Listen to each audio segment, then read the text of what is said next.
আসসালামু আলাইকুম, সবাই কেমন আছেন? আলহামদুলিল্লাহ, আমিও ভালো আছি। শাড়িতে আজকে নতুন একটা এক্সপিরিয়েন্স করতে যাচ্ছি, জানি না কেমন হবে। তো ফাইনাল লুকটা দেখার জন্য আপনারা সবাই অপেক্ষা করবেন, আমার ভিডিওটি দেখবেন। তো এখানে আমি দুতুরা ফুল এঁকে নিচ্ছি শাড়িতে। শাড়ির ম্যাটেরিয়ালটা হচ্ছে আপনার সেমি মসলিন, আর সাথে টার্সেল বসানো আছে। তো আঁচলের মধ্যে আমি ফুলগুলো কমপ্লিট করে ফেলছি।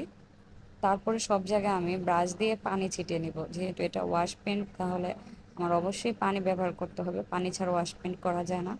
তো সব জায়গায় পানিটা খুব সুন্দরভাবে দিব, আর পানিটা যাতে শুকিয়ে না যায় সেইটা আমাদের খেয়াল রাখতে হবে।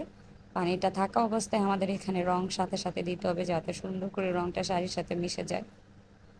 রংটা যদি শাড়ির সাথে না মিশে তাহলে খুবই খারাপ দেখা যাবে, তাই আমাদের খেয়াল রাখতে হবে যাতে পানিটা শুকিয়ে না যায়। আমরা হ্যান্ড পেইন্ট যতটা সহজ ভাবি, আসলে ততটা সহজ নয়। দেখতে দেখা যায় যে ব্রাশ আর রং নিলাম, খুব সুন্দরভাবে এঁকে ফেললাম, দিয়ে ফেললাম। আসলে না, রং করাটা খুবই কঠিন একটা কাজ। আমাদের বিভিন্ন শেপ খেয়াল রাখতে হয়, পাতাটা কীভাবে হবে, কী রং মিক্স করতে হবে, ফুলের ভিতরে কি হবে, বাইরে কি হবে, আর সব দিক খেয়াল রাখতে হয়, কোথায় কি রংটা দিতে হবে। বাস্তবের সাথে মিল রেখে আমরা হ্যান্ড পেইন্টিংটা করার চেষ্টা করি, যাতে খুব সুন্দর দেখা যায়। তো যাই হোক, আমি তাড়াহুড়া করে আঁচলটা কমপ্লিট করে নিচ্ছি পাতা দিয়ে, যাতে কাজটা তাড়াতাড়ি শেষ হয়ে যায়। আমরা সব ধরনের কাজ করে থাকি শাড়িতে। আমাদের কাছে কাপড় সেট পাবেন, ফ্যামিলি সেট পাবেন, three piece, one piece, Punjabi sari, সব কিছুই আপনাদের পছন্দ অনুযায়ী আপনারা কাস্টমাইজ করে নিতে পারবেন।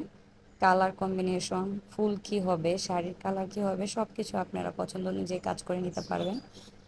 আমার ফাইনাল লুক চলে এসেছে শাড়ির ফাইনাল লুকটা কেমন হয়েছে অবশ্যই আপনারা কমেন্টে জানাবেন, এবং আমার ভিডিওটা লাইক, কমেন্ট, শেয়ার করবেন। আপনি একটা শেয়ারে আমার ভিডিওর রিচটা অনেক বেড়ে যাবে, এবং আমার ভিডিওটার ভিউ ভালো হবে। আপনারা সবাই সাপোর্ট করবেন, আমার ভিডিওটি শেয়ার করবেন, পাশে থাকবেন। ইনশাল্লাহ নেক্সট টাইম আরও টিউটোরিয়াল নিয়ে আসবো।